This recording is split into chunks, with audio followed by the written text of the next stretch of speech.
Welcome to The Cynical Developer, the podcast that helps you to improve your development knowledge and career through explaining the latest and greatest in development technology and providing you with what you need to succeed as a developer. In this episode, we're talking about authoring books for developers with Philip Keily. Philip is a developer, a writer, and an entrepreneur who works at the intersection of code and words. He has written for publications like CSS Tricks, Smashing Magazine, and Twilio. He's a recent graduate of Grinnell College and is author of Writing Software for Developers. So welcome to The Cynical Developer. Thanks, James. I'm really happy to be here.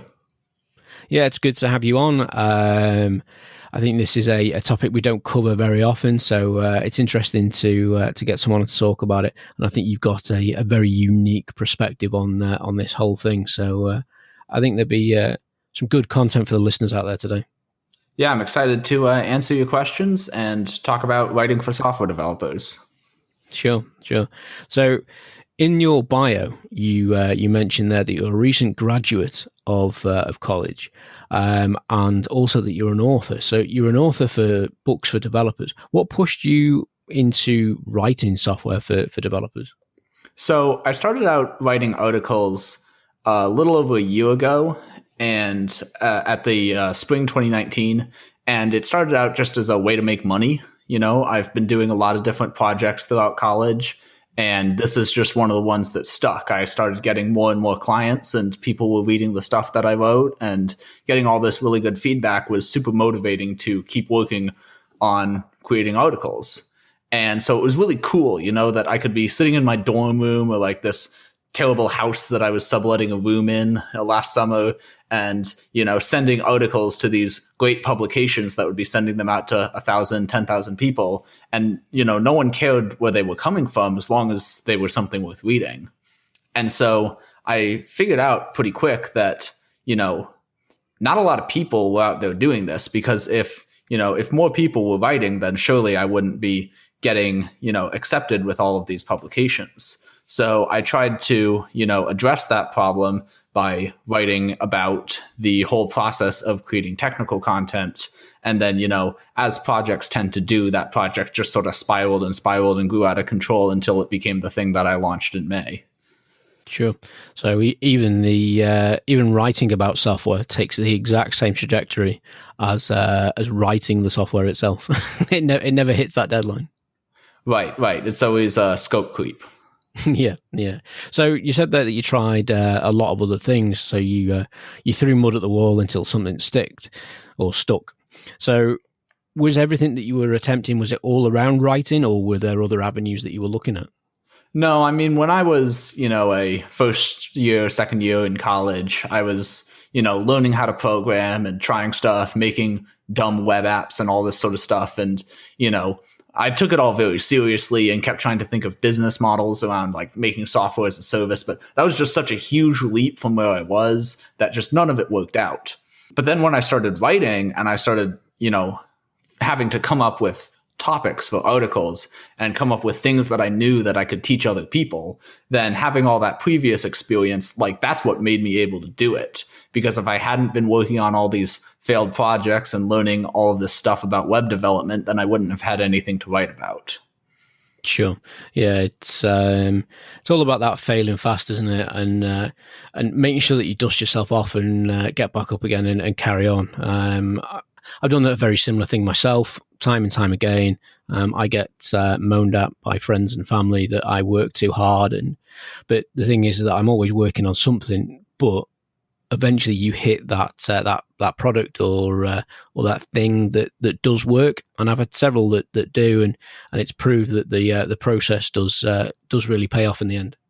Yeah, exactly. And, you know, it might not pay off exactly how you think it will or exactly when you think it will. But like there was this thing that I did a year ago in, you know, around my birthday last year. I was finishing this thing up. And then a whole year later, I write an article that happens to use a snippet of code that I was working with at that project, expands it out into a whole article, and, you know, publish that with CSS Tricks. So it, you know, at the time, the project looks like a complete failure, but that's something that's super great about writing, is that when you're creating technical content, you know, you can recycle things from your past, recycle things that you've learned, because even if the way you use the knowledge didn't necessarily work out, the knowledge itself is still good and still valuable. And if you can package that up and ship it somewhere where people are going to see it, then that's a valuable thing to do.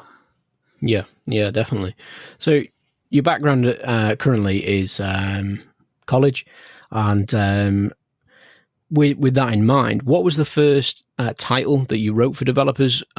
Is it the book that you've recently released, or was there something before that was, for want of a better word, professionally presented or published? Yeah, so this was my first book, and before that, I was working on articles. So those tend to range from 1,500 all the way up to 3,000, 3,500 words, really heavy on code snippets, images. And the thing about articles is there's a ton of demand for them and not a bunch of people writing them. So I was able to get published places like, Smashing Magazine, CSS Tricks, Floyd Hub, Twilio, Wonder Proxy, all of these companies with, real teams running these developer blogs. And so that was my introduction to this whole professional publishing process, was through, not exactly, it's, I think that the closest analog is journalism, because, they need content. I have ideas, stuff to write about. And so I'm just, churning out things that people want to read. Sure. Did you publish all those articles in your own name, or were they ghostwritten for other people? They were predominantly in my own name. I think that every single thing I've published up to the present has had my name on it somewhere. And that's really important, right? Like, I want to be invested in my work. I want to make sure that if someone's reading something, they know who wrote it. They know they can check out where I'm coming from, my background, see why I wrote the things that I did. And also, it helps me gain that credibility and gain that visibility to do something like launch my own product. Yeah, you've got to build that personal brand up, haven't you, and get your name out there. I've seen a lot of people and know a lot of people that author books for other people, and they never really see any fame and fortune, if you like, from their books, because they've written all these other books. They've done fantastically well for other people, but then they release something and their name doesn't get recognized, and people don't pick it up. So there's definitely a lot to that of getting everything out there in your own name. Yeah, absolutely. I mean, it's, the pay for creating articles isn't necessarily as good on a per hour basis as you would get for, just being a freelance software developer, slinging code. But getting your name on the things and getting those things in front of, a 5-figure, 6-figure audience size, that's worth a lot. Working for exposure, that's something that, people say you shouldn't do. And I'm one of those people. Like, absolutely everyone deserves to be paid for our work. Yep. But it's sometimes okay for some of that compensation to come from, legitimate exposure to a massive audience who really shares your interests. Yeah, I've been approached several times to write books on different aspects of software, less the theoretical side of it, and more how do you go and build X, Y, and Z with X technology. But I've turned down every opportunity so far, mainly because the deadlines were unrealistic. I would have to stop working with every other client that I'm working with as a software developer and concentrate on that for the next 2 or 3 months. And as you pointed out there, about writing for the fame of it, you can't write a book for the money. For the most part, there's not enough money in it. When you look at how many hours, how long you put into it, it's really a lost leader a lot of the time. Especially when I worked it out, what could I do in those 3 months when I write code for somebody compared to the 3 months of writing this book. But you do it to be a published author more than anything else. And if I did write a book, I think I'd want to do it on my own schedule and my own steam, rather than having someone with a cat o' nine tails whipping me, going, "It needs to be done now. It needs to be done now." it needs to be this many thousands of pages long, and it needs to have this many pictures in it. So it's something that's not, I was going to say not appeal to me. The idea of it appeals to me, but maybe it's a romantic idea that having a published book out there with my ugly face on it is sort of getting in the way a little bit. Yeah, I mean, that idea appeals to a lot of people, myself included. Like, that's something that kept me going when I was writing. But a lot of times, if you don't have, that background experience like I had from doing this article writing, sometimes the nuances can get a little lost. And so I think that if you're thinking about what to write, I think about, you've got on one axis, you have the choice between either you're going to self-publish or you're going to go with like a major publisher. And then on the other axis, you could say, okay, I'm going to do a traditional book. It's going to be however many 100 pages and have chapters and all this sort of stuff. And then on the other hand, you could do literally anything else, a series of articles, YouTube videos, a course. You can do all sorts of different things. And all of these things are kind of the same type of approach, same type of skills. It's just about what the audience needs and what format is going to work for the content you're selling. So when I think about, writing an article, that's not something that on my own I'm going to be able to put on my website and make a lot of money off of, because, I'm not going to get however many millions of people I'd need to get the Google ad revenue up to the point that it would be worth it as compared to selling it to a publisher. On the other hand, if you've identified a bigger thing, like my articles solve kind of small problems for people, like, okay, I want to learn how to do web scraping in Python. Like, I want an introduction to that. That's the sort of thing that I can give someone in 3,000 words. If it's something a lot bigger, like I want to figure out how technical content works, that's the sort of thing that you need a lot more information for. And so I think that in many cases, just a book with a traditional publisher is not necessarily the best way to present that information. But that shouldn't stop you from figuring out what the best way to present that information is. And sometimes it is a book. Like, I wrote a book for this stuff, and I didn't go with a traditional publisher because of the financial implications you were talking about. And by self-publishing, I've made $24,000 so far gross. So that was worth the investment. And it was a big investment. It took about 6 months between all the other stuff. So, I don't want to downplay that. But I think that once you identify the audience and what their problem is, then just pick whatever format is going to work best to get them the information, and then pick, either you're going to be the publisher or you're going to find a publisher. One of those two things is going to be best for you financially and for being able to reach that audience. And then you figured out what to do. Then you just got to do it. Yeah, there's a lot more moving parts to the whole process that I think that people fail to understand or grasp. It's like having an editor, having proofreaders, having an audience to give a draft to or several drafts to go away and read that, and that's probably the biggest section I think that gets lost. Yeah, there's a lot that goes into creating really good technical content.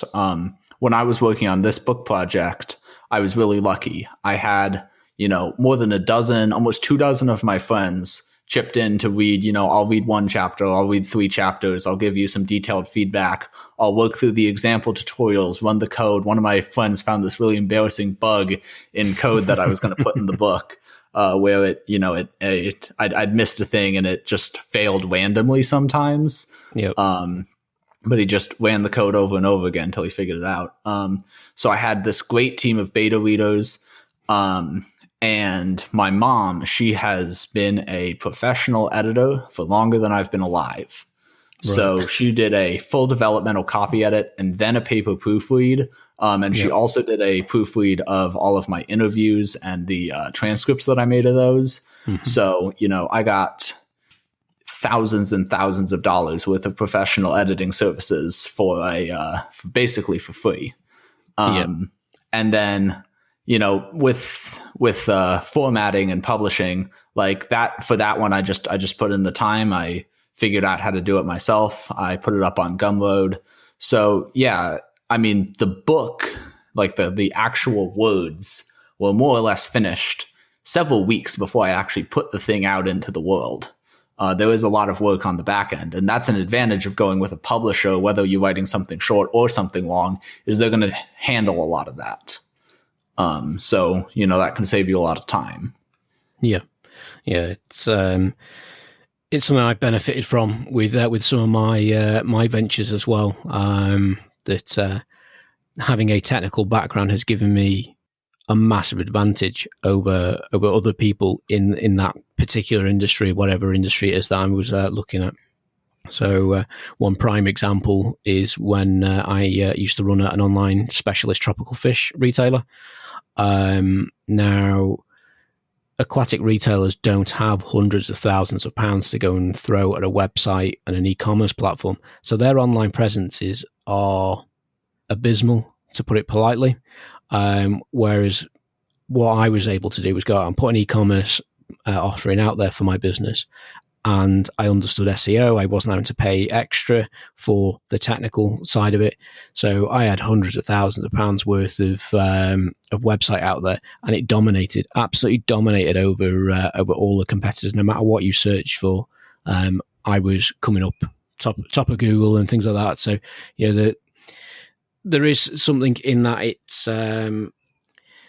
not what you know, but who you know. Although in my case, it was what I knew as well. So there's definitely something for that. Yeah, I mean, planting your flag at the intersection of any two things that don't often overlap is a really powerful place to be. Like, with the tropical fish and, making a website, you said that your advantage was that you're more technical than everyone else who's into tropical fish. And, sure, that's true. But I think that the big advantage is that you were more into tropical fish than everyone who knows web development. Because if you took an average developer, but someone with a little bit of marketing savvy, someone who was entrepreneurial, someone who wanted to build a business, and you said, okay, I know this perfect niche where all you got to do is build a decent website and you're going to beat out all the competition, they'd say, oh, great, let's do it. Let's jump in. But then if you don't have that industry knowledge, if you don't know the domain that you're working in outside of the technical stuff, that's what can all kind of fall apart. So, this is where you're at there with like this niche interest plus software development. That's a really defensible position. Like, if you think about Warren Buffett, the greatest investor of all time, he talks about companies having moats. Individuals can have moats too, where it's something difficult to cross that separates you from the people who might be trying to take over whatever your niche is. And I'd say the biggest mistake with my book and all this that I'm doing is I'm relatively new and trying to defend a pretty big and sought after niche, which is writing times software developers. Like that's a pretty big area, and there are there are thousands of people out there who are doing great work in it, and any of several hundred of them could tomorrow wake up and say, this guy's doing well over here, I want to eat his lunch. And they could right now because they've got the skills and they've got the audience for it. And so that's why I'm out here doing these podcasts. That's why I keep writing and keep working, is because if you're trying to go after a bigger market like that, there's a lot of competition. So absolutely, if you can find these better niches than these smaller niches, then that's a really stable place to be. Yeah, and I think you just called open season on yourself there. So anyone listening that wants to go and take Philip on, then he said go and do it. And I actually think that would be really great for the industry because, in some ways I shouldn't have had to write this book if you think about it, right? Like, I'm not the sort of guy who decides that I want to spend 6 months working really hard on a project that no one needs. It's more that I went looking for a book like this because I wanted to read it. I wanted to get better at the thing that I was doing and this thing that was helping me grow my career and I really love doing. And the resources to do it just weren't out there. There wasn't any sort of book or really anything published that could give me a comprehensive guide to doing the thing that I wanted to do. So I had to go write it. And if more people could write about this industry and could participate in this industry, that's absolutely exactly what I want. One thing that people warn me about is, hang on, you want to, tell hundreds of people exactly a step-by-step guide to how to take your clients from you. Like, you want to go out there and you want to tell people, this is what I do and I like doing it, and here's how you can do it better than me, and here's how you can take my clients. That's crazy. But I did it and it worked. And it's because this, it's not a fixed pie here. The more people that are out there doing this, the more people who are creating great educational resources, the more people who are going to be using them and learning from them. And so, this is the sort of industry that I really like participating in, because we all get to win together. Yeah. There's a point that we've touched on that I just wanted to sort of cover, and that's you mentioned that you're just out of college. Now, there's the differences between theoretical software development and real world software development they're worlds apart. They're so different. They're not really comparable in any sort of which way. So, if you're straight out of college, you've probably got little to no commercial experience. If you don't mind me saying, if I'm wrong, obviously correct me. But what puts you in a position that gives you the authority or the ability to go and write books instructing those battle-hardened developers on how to write software? Yeah, so this is a really complex question, and I've got a few different angles to take with it. First off, I did make this topic pretty narrow. I only wanted to write about stuff that I legitimately knew about. And you're right, I don't have a ton of commercial experience. At the time, I'd had 2 full-time summer internships, 1 part-time internship for 9 months, and then those personal projects I'd been talking about. So as a software developer, yellow belt. And as a writer about software, though, I had a lot more experience relative to other people, because I'd published not a ton, but 20 articles by the time the book came out. So I had a good feel for that industry. But, I specifically said yellow belt here. And that's something so I've done martial arts for my whole life. And something that we talk about is like, what rank do you become a teacher? And it's not black belt. Like, you don't have to be a master in order to help other people at what they're trying to do. You just have to know a little bit more than them and be, humble and self-aware enough to know what you know and what you don't know. So I tried to take this sort of yellow belt mentality to teaching, both in my articles and then when I got to this book. And then the other thing, sort of the other half of it is, I did recognize that on my own authority, on my own name, I'm not going to be able to sell a lot of these books, and I'm not going to be able to create the best work possible when, as I was talking about earlier, there's so little in this industry that I have the opportunity to create something truly universal and definitive. And I'm still working on getting all the way there, but the thing that got me a lot closer was doing a bunch of interviews. So I went out, I found people who have been doing this, in some cases, almost as long as I've been alive. And, we did interviews.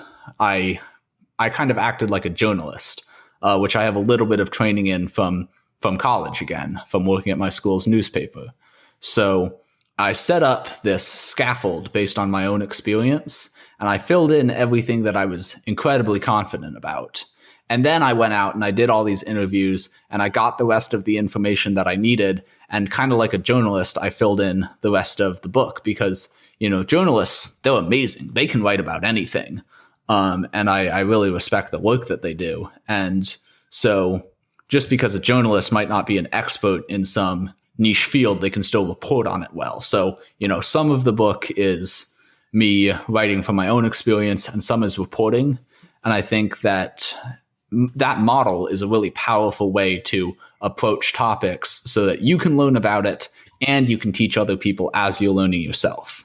Yeah, sure. I think You closed off that question really well, and sort of tells Thanks. I've everyone had out there. practice. I get asked that question a lot. Yeah, so it gives the listeners, I think, that that thought that you don't have to have 40 years of experience and have written in every programming language and done everything to be able to go out and write a book. So that's really good. But one thing I'm quite interested to get your opinion on is that everything is online, and we've already touched on the fact that writing a book, you get your name out there, personal kudos. There's some monetary gain from writing a book as well, which you don't get from writing blog posts and things on the whole. Technology is moving so quickly now that the books tend to be out of date as soon as the printing press has touched the paper. Is there really a place left for books in this industry? I think there is. There are books that I recommend to people all the time, like, automate the boring stuff with Python. For people, basically, my friends, people on the internet, they'll ask me like, hey, Philip, I want to learn programming. What should I do? I'm like, okay, do you want to make a website? Yes or no? If you want to make a website, go read Eloquent JavaScript. If you want to make something else, go read Automate the Boring Stuff with Python. So, what books are good at is being definitive and covering topics that, maybe don't change quite so often. Like the basics of these languages, and not just the languages themselves, but how you mentally approach programming, how you think about breaking down a problem, the structures that you use, these sort of things, they last. And then you've got books like, Jeff Atwood's favorite book, Code Complete, by Steve McConnell. Like that's a book that has been around for decades now because it's about people, not about programming.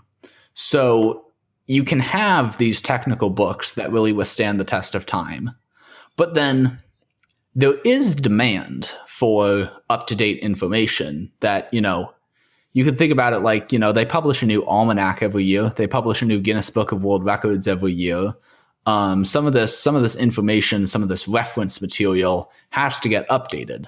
And, maybe a book isn't always the best format to have, to facilitate paying someone enough money to create this reference material, and then the people who need it being able to access it. Maybe that's not always the best way to do it. But I think that what's important to think about is less the format and more the content. And so absolutely, as an individual, it's important to spend a lot of your time, creating things that will withstand the test of time. But ultimately, it's a supply and demand thing. There is a ton of demand for up-to-date technical information, whatever format that happens to be in. And so even if your stuff kind of goes out of date kind of quickly, because of the demand, if everyone was writing things that they thought had to last for 10 years, there'd be no supply of up-to-date technical information. So the price for that would be really high, right? So because the price of that is not incredibly high, it stands to reason that there are people out there making that, and they're making good money on it. And so the way I think about it is I tend to sell the up-to-date stuff to my clients because they have way different unit economics than I do that allow them to take a series of up-to-date articles from all different authors and turn that into, a really sustainable and successful publication. Whereas the stuff I'm publishing on my own blog, or the stuff that I'm saving and self-publishing as a product, that's the stuff that I think is going to withstand the test of time because because I can't necessarily maintain the same rate of keeping things up to date as a major publication does. So It's absolutely important to write both types of thing. And just when you're doing it, just be aware of which thing you're creating and then sell it and market it appropriately. Yeah. So you made a very distinct difference there between two sets of writing types. That's probably not the right word, but you have articles that are specifically technologically based. So how do I do X with X version 1? But then you also have theory behind it and behind technology. How do you learn? Where do you start?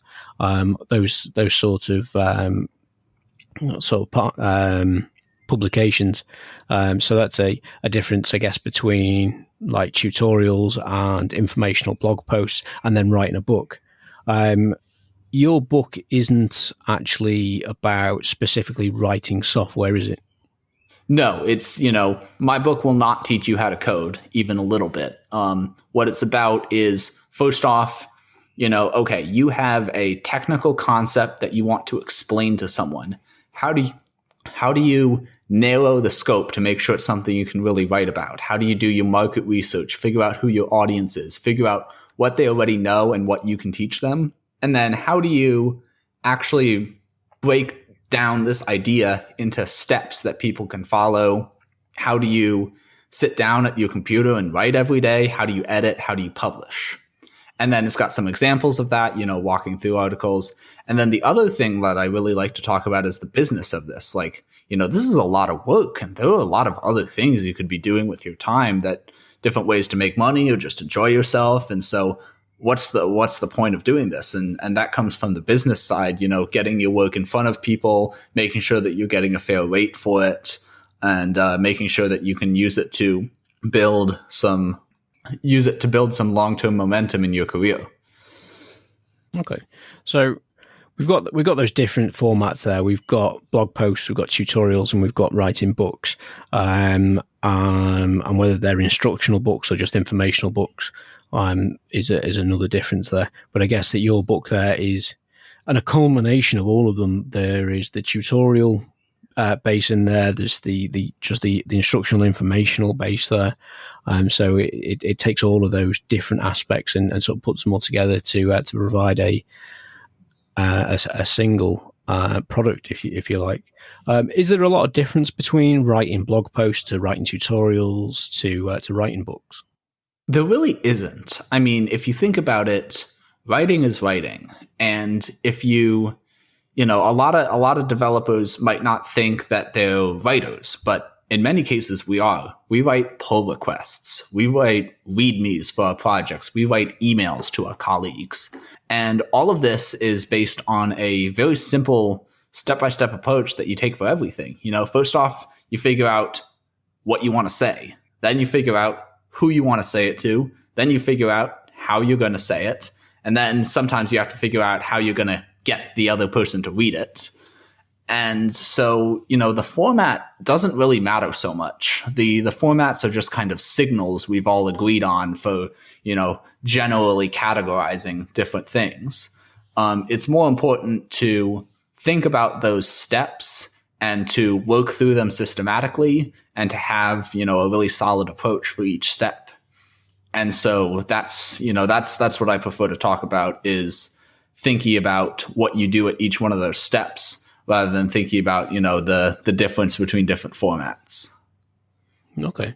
Yeah. So I've tried several times over the duration of my career to write and maintain blogs. There is a blog on the podcast website, and there's more guest articles on there than there are my own. And my own tend to be rewritten versions of my monologue episodes, which, speaking of, I haven't done one of those for a while. Maybe it's time for another one of them sometime soon.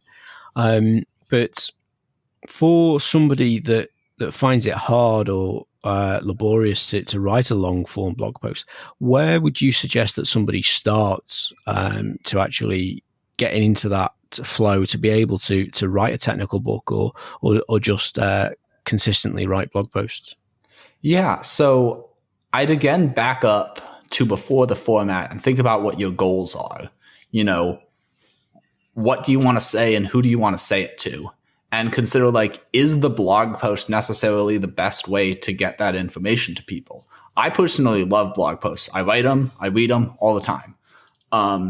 But especially when you're writing for yourself, there's no one true definition of what a blog post is. I mean, you could think of some people's Twitters are essentially blogs, and that's just, 280 characters maybe strung together into a thread.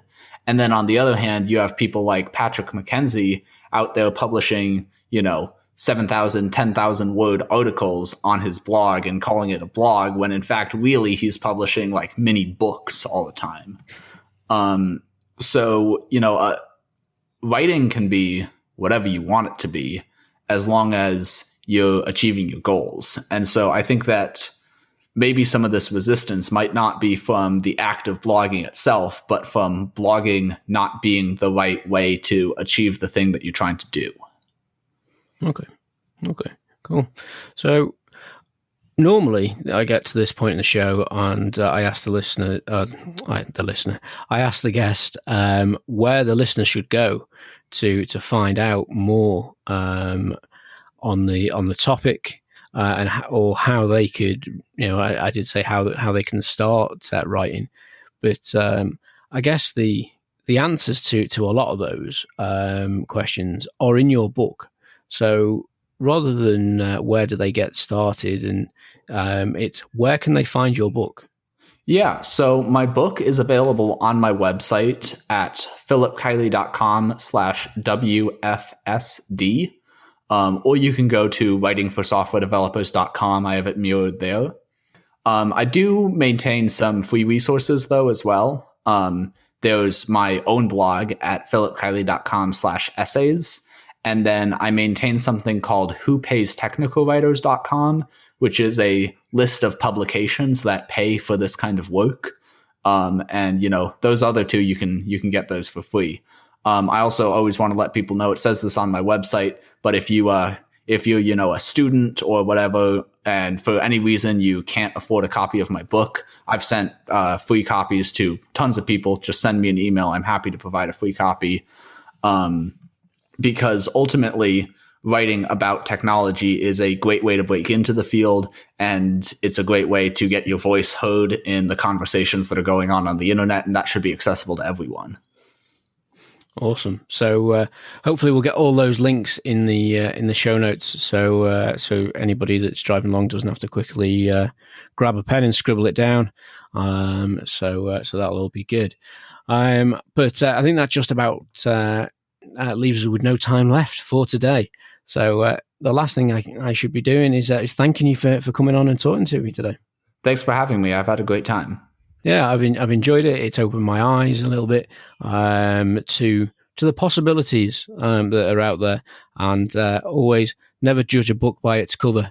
To add a corny twist to the end of the show, but I'd also like to thank everyone out there for listening. I'm James Stoddart, and you've been listening to Philip Keily talking about authoring books for developers. If you have any questions about this or any other episode, then drop us an email, a tweet, or leave a comment on the website where you can find all the resource links, show notes for each episode. And if you enjoy this episode, please leave a review on your favourite podcast platform, iTunes, Stitcher, whatever it is, and help The Cynical Developer to reach more developers around the globe.